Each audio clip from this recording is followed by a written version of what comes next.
Hello dear students, आज हम अगला टॉपिक पढ़ रहे हैं यूनिट 3 का, that is ampere circular law. Electrostatic unit में यूनिट 1 में हमने पहले कूलम्स लॉ पढ़ा। कूलम्स लॉ की हेल्प से हमने फोर्सेस निकाले। फिर हमने गॉस लॉ पढ़ा। गॉस लॉ की हेल्प से electric field intensity find out करी, लाइन चार्ज डिस्ट्रीब्यूशन के लिए, शेल के लिए, सफियर के लिए। ठीक है, तो अगर हमें किसी करंट कैरिंग वायर के around magnetic field find out करनी है तो उसके लिए हम यूज़ करते हैं एम्पियर सर्कुलर लॉ। जैसे इलेक्ट्रोस्टैटिक का गॉस लॉ था, ऐसे ही मैग्नेटिक चैप्टर में एम्पियर सर्कुलर लॉ की हेल्प से हम सिमेट्रिकली सरफेस के लिए magnetic field intensity find out कर सकते हैं। फाइन, ये लॉ एक मैथमेटिकल फॉर्मूला है और वो स्टेट करता है कि मैग्नेटिक फील्ड का लाइन इंटीग्रल मतलब बी डॉट डी एल, ये मैग्नेटिक फील्ड, ये उसका लेंथ एलिमेंट के across means line integral around any closed path in free space is equal to absolute permeability times the net current flowing through the circuit या फिर closed path. Means what is mu naught? Mu naught is absolute permeability. Absolute permeability times the net current या total current passing through a closed path is equal to line integral of the magnetic field around that closed path. ठीक है, ये इसकी statement है। तो अब इसका हम प्रूफ देखते हैं। मीन्स ये फार्मूला यूज़ करके हम किसी भी सरफेस के अराउंड बी की वैल्यू फाइंड आउट कर सकते हैं। तो इसके लिए मैंने सबसे पहले एक लॉन्ग स्ट्रेट कंडक्टर कंसिडर किया जिसमें करंट ऊपर को फ्लो कर रहा है। Let consider a long straight conductor X Y which is lying in the plane of the paper. अगर if current is flowing in the upward direction then according to right hand thumb rule magnetic field lines will be in the form of concentric circle and their direction will be anti-clockwise according to this rule. If current is flowing in upward direction, field lines are anti-clockwise. Field lines draw कर दी। तो centre से एक observation point P लिया जिस पे हम find out कर रहे हैं मैग्नेटिक फील्ड इंटेंसिटी। उस सरफेस का एम्पियर इन लूप भी बोल देते हैं इसे। इस एम्पियर इन लूप का लेंथ एलिमेंट चूज़ किया डी और बी भी इसी डायरेक्शन में है अलॉन्ग टेंजेंट। तो बी और डी एल लेंथ एलिमेंट की भी यही इस पॉइंट पे वही डायरेक्शन है जो बी की है। तो बी और डी एल एक दूसरे के पैरेलल हैं, मीन्स सेम डायरेक्शन में लग रहे हैं। That means angle between them is 0। तो आगे देखिए, magnitude of magnetic field induction मतलब बी कौन से पॉइंट पे, at a point P at a distance R. B का आंसर होगा mu naught by 4 pi 2I/r। ये वैल्यू मैंने बायोट-सेवर्ट्स लॉ से डिराइव करवाई थी ड्यू टू स्ट्रेट कंडक्टर। तो ये एक आर्टिकल है जो पहले मैं अपलोड कर चुकी हूँ ड्यू टू स्ट्रेट कंडक्टर का। वहाँ पे ये स्पेशल केस है, आप चेक कर लेना। ये हमने बायोट-सेवर्ट्स लॉ की हेल्प से इस स्ट्रेट कंडक्टर के लिए बी की वैल्यू लिख दी। ठीक है, अब ये जो बी की डायरेक्शन है वो अलॉन्ग द टेंजेंट है। डायरेक्शन का स्टेप लिख लीजिएगा। The direction of B is along the tangent of magnetic field at that point. Fine, फिर हमने स्मॉल जो लेंथ एलिमेंट चूज़ किया, angle between B and D L या कह लो direction of B and D L is same, so theta is equal to 0। अब Ampere and circular law की हमने लेफ्ट हैंड साइड चूज़ की B dot D L. तो value बनेगी B D L cos 0 and cos 0 is 1। So b बाहर, क्योंकि वो integration का पार्ट नहीं है, इंटीग्रेशन लेंथ एलिमेंट के अक्रॉस होगी। तो put the value of b from 1 in 2। b की वैल्यू है mu naught by 4 pi 2I/r और जो dl की इंटीग्रेशन है, dl स्मॉल पार्ट ये था, इंटीग्रेशन पूरे सरफेस के लिए होगी। पूरे सरफेस की इंटीग्रेशन मीन्स उसकी सरकमफ्रेंस, और सरकमफ्रेंस है 2πr, r से r कैंसिल।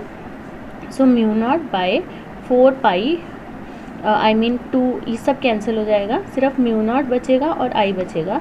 तो mu naught into I means left hand side is equal to right hand side, where D L is equal to 2πr मैंने पुट किया है। Means small length element इसकी पूरी circumference के equal होगी जब हम उसे इंटीग्रेट कर देंगे। So this is ampere circular law. ठीक है, तो इस लॉ की हेल्प से हम मैग्नेटिक फील्ड की स्ट्रेंथ की वैल्यू फाइंड आउट कर सकते हैं किसी भी सरफेस के ऊपर। Students, this is the first application of ampere circular law.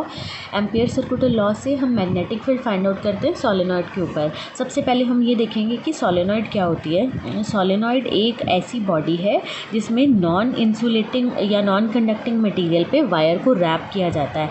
जैसे आपने रील देखी होगी, रील में एक ऐसे अंदर पेपर सा होता है, पेपर के ऊपर ऐसे बड़े सारे थ्रेड्स को बड़ी क्लोजली वाउंड कर देते हैं इससे, ऐसे ऐसे ऐसे ऐसे ऐसे, तो ये बन गई सोलेनॉइड। ठीक है, तो सोलेनॉइड क्या है, एक नॉन कंडक्टिंग मटेरियल पे, नॉन कंडक्टिंग मटेरियल जैसे पेपर हो सकता है, कार्डबोर्ड हो सकता है, नॉन कंडक्टिंग मटेरियल पे वायर को क्लोजली वाउंड रैप कर दिया। और ये जो हेलिकल शेप का होता है, मतलब इसकी जो हेलिकल स्प्रिंग है या हेलिकल शेप है, और जिस मटेरियल से हम रैप कर रहे हैं वो इंसुलेटिंग होनी चाहिए। मींस जो सारी वायर है वो आपस में एक दूसरे से इंसुलेट होनी चाहिए। और ये जितने बने ऐसे रैप करके कंसेंट्रिक सर्कल्स, ये कंसेंट्रिक होने चाहिए। मींस इन सब का जो सेंटर है वो सेम होना चाहिए। तो जब हम इसे देखेंगे दूर से तो हमें ये ऐसी सोलेनॉइड ऐसी नज़र आएगी, ऐसी। ठीक है, यहाँ पे बैटरी से अगर हम इसे कनेक्ट कर दें तो यहाँ पे करंट एंटर होगा और यहाँ पे करंट लीव होगा। तो सोलेनॉइड एक ऐसी बॉडी है, डेफिनेशन इसकी लर्न कर लीजिएगा। सोलेनॉइड एक ऐसी बॉडी है जिसमें इंसुलेटिंग लॉन्ग वायर को क्लोजली बाउंड किया जाता है in the form of helix and its length is very large. Length is very large as compare to its diameter. देखो यहाँ पे मैंने जो बनाया है डायामीटर कुछ 2 सेंटीमीटर का होगा, लेकिन लेंथ लंबी बनानी है, तो length is large as compare to its diameter. और इसमें जो ईच टर्न है वो बिहेव करती है एज अ सर्कुलर लूप। और ये जो सोलेनॉइड है ये हेल्प करती है to generate magnetic field, to generate magnetic field. ठीक है, and each turn can be regarded as a circular loop. अब होता क्या है कि जब भी सोलेनॉइड में करंट पास करते हैं तो हर एक सोलेनॉइड की टर्न सर्कुलर लूप की तरह बिहेव करती है। और जब भी किसी टर्न में करंट फ्लो करता है तो वहाँ पे मैग्नेटिक फील्ड प्रोड्यूस होती है। तो टोटल मैग्नेटिक फील्ड अब इसकी निकाल ली, इसकी निकाल ली, एंड में टोटल मैग्नेटिक फील्ड एक टर्न की वजह से जो निकली है उसका वेक्टर सम होगा। मीन्स सारी टर्न्स का जब हम वेक्टर सम कर दें तो मैग्नेटिक फील्ड इस पूरी सोलेनॉइड से निकल जाएगी इन लार्ज मैनर में। फाइन। अब अगर इसका मैं 2 डायमेंशनल स्ट्रक्चर देखूं तो क्या होगा, यहाँ पे करंट बच्चे ऐसे है, यहाँ पे ऐसे है, फिर से इस टर्न में करंट ऐसे गया और यहाँ पे करंट ऐसे आ रहा है। तो हर एक टर्न में यहाँ पे करंट की डायरेक्शन ऊपर ऐसे है और यहाँ से करंट की डायरेक्शन ऐसे है। ठीक है, मीन्स यहाँ पे करंट बाहर आ रहा है लूप से, यहाँ पे लूप में करंट बाहर आ रहा है, एग्जिट कर रहा है, करंट बाहर आ रहा है, और यहाँ पे करंट एंटर कर रहा है। तो जब भी करंट बाहर आएगा, बाहर आएगा मतलब कि देखिए, मतलब मैं इसका 2 डायमेंशनल स्ट्रक्चर बना रही हूँ, ऐसा दिखेगा 2 डायमेंशनल स्ट्रक्चर। यहाँ पे आया करंट बाहर, लूप से बाहर आ रहा है, तो उसे हम रिप्रेजेंट करेंगे ऐसे डॉट से। और यहाँ पे करंट लूप में अभी एंटर कर रहा है, हर लूप में यहाँ पे करंट एंटर कर रहा है, एंटर कर रहा है, एंटर कर रहा है। तो लूप में जब भी करंट एंटर करेगा, अंदर को जा रहा है इनवर्ड, तो उसे हम रिप्रेजेंट करते हैं क्रॉस से। यहाँ पे बाहर आ रहा है तो रिप्रेजेंट करते हैं डॉट से। ये याद रखना, क्रॉस नोटेशन है अंदर जाने की, इनवर्ड की, और ये बाहर आने की। ठीक है, अब यहाँ पे देखिए, अगर करंट लूप से बाहर आ रहा है तो फील्ड लाइंस कैसी बनेंगी। फील्ड लाइंस पहले तो कंसेंट्रिक सर्कल की फॉर्म में बनेंगी और ऐसे होंगी। देखो ये है ऐसे, ऐसे करंट जो है वो बाहर आ रहा है लूप से, या कह लो पेपर से बाहर आ रहा है, तो फील्ड लाइन ऐसे मैंने बना दी। यहाँ पे इनवर्ड है करंट की डायरेक्शन, तो फील्ड लाइंस ऐसी बनेगी, इधर की डायरेक्शन होगी। तो जब मैंने यहाँ पे फील्ड लाइन ड्रॉ की, ऐसे ऐसे ऐसे और ऐसे, यहाँ पे सारी फील्ड लाइंस, क्योंकि जो करंट की डायरेक्शन है, करंट बाहर आ रहा है तो करंट पेपर से बाहर आ रहा है, थंब को बाहर कर दिया और ऐसी डायरेक्शन, ये हो गई एंटी क्लॉकवाइज। ठीक है, तो मैंने इसको ऐसे ड्रॉ कर दिया। फाइन।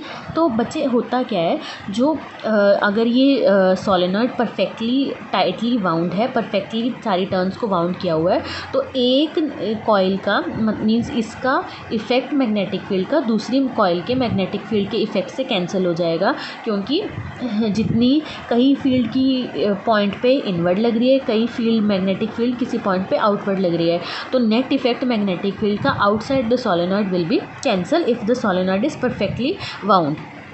ठीक। लेकिन अंदर जो है फील्ड सारी इस डायरेक्शन में लगेगी और फील्ड यूनिफॉर्म है, स्ट्रॉन्ग हो जाएगी, तो अंदर इंटीरियर में सोलेनॉइड के नेट मैग्नेटिक फील्ड कैलकुलेट होगी, बाहर फील्ड कैलकुलेट नहीं होगी। फाइन। अब हमने फील्ड का इफ़ेक्ट चेक करना है, क्योंकि ये जो करंट है मैग्नेटिक फील्ड में वो आउटसाइड ज़ीरो है और अंदर फील्ड जो है वो बाहर फील्ड वीक है, अंदर जो फील्ड है वो स्ट्रॉन्ग हो गई है, उसकी वजह से इफ़ेक्ट निकालते हैं। तो उसके लिए कंसिडरेशन कर रहे हैं, let n be the number of turns per unit length. n number of turns है पर यूनिट लेंथ। फाइन। उसके बाद हमने I डिक्लेयर कर दिया, I be the current flowing through the solenoid. अब हमने क्या किया, इस सोलेनॉइड के बीच में एक PQRS लेट किया। PQRS एक रेक्टेंगुलर एम्पियरन लूप है जिसे सोलेनॉइड के मिडल में रख दिया, और ये जो सोलेनॉइड में जब इसे रखा तो PQ लेंथ ले ली। मैं इसको एक मिनट ड्रॉ कर दूँ। क्रॉस क्रॉस क्रॉस क्रॉस, इसके बीच में हमने एक एम्पियरन लूप रख दिया PQRS, और इसमें जो करंट है वो ऐसे फ्लो कर रहा है, ऐसे ऐसे और ऐसे। ठीक है, करंट इधर को जा रहा है, तभी सारी फील्ड की जो डायरेक्शन है वो मैंने पहले ही बना दी थी। फील्ड लाइंस इसमें ऐसे सेट हो जाएंगी। ठीक, मीन्स कि करंट की ऐसे डायरेक्शन है, करंट ऐसे है, तो मैग्नेटिक फील्ड लाइंस ऐसे सेट हो गई सारी। ठीक है, करंट की ये डायरेक्शन, थंब रूल से मैग्नेटिक फील्ड लाइंस ऐसे ऐसे ऐसे। तो अब हमने वैल्यू फाइंड आउट करनी है। एम्पियरन लूप PQRS ले लिया। अब total number of turns in length L, PQ जो मैंने बताया ना लेंथ L ले ली थी, n है number of turns per unit length. एक यूनिट लेंथ में n नंबर ऑफ़ टर्न्स है, तो उसकी लेंथ कितनी है L। तो टोटल नंबर ऑफ़ टर्न्स कितनी हो गई लेंथ L में, total number of turns in L length is equal to n into L। ये एक यूनिट लेंथ में है और लेंथ है कितनी L, तो टोटल नंबर ऑफ़ टर्न्स पूरी लेंथ में कितनी बनेगी, n इंटू L। अब using Ampere circular law, Ampere circular law मैं अभी लिख रही हूँ क्या है, B dot D L is equal to mu naught I. इस BDL को हमने अलग अलग सिमेट्री के अकॉर्डिंग 4 पार्ट में डिवाइड कर देना है। BDL पहले P से Q तक,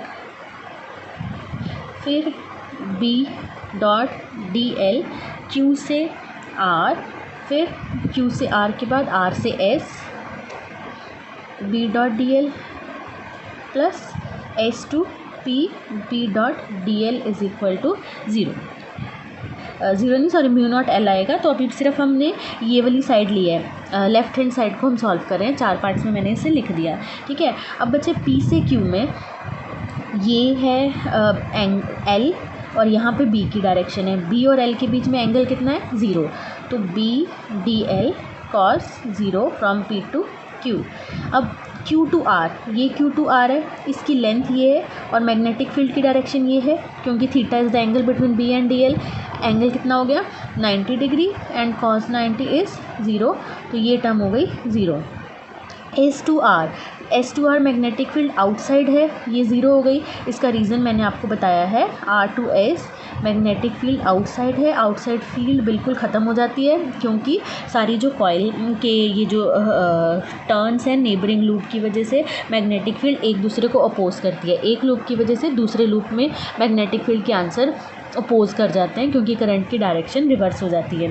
ठीक है, तो आउटसाइड फील्ड का इफेक्ट कैंसिल हो गया। और P2S, ये P2S है, इसमें अगेन एंगल 90 डिग्री है B के साथ, तो ये टर्म भी 0 हो गई। बची कौन सी, सिर्फ ये टर्म, इसको हम सॉल्व कर रहे हैं।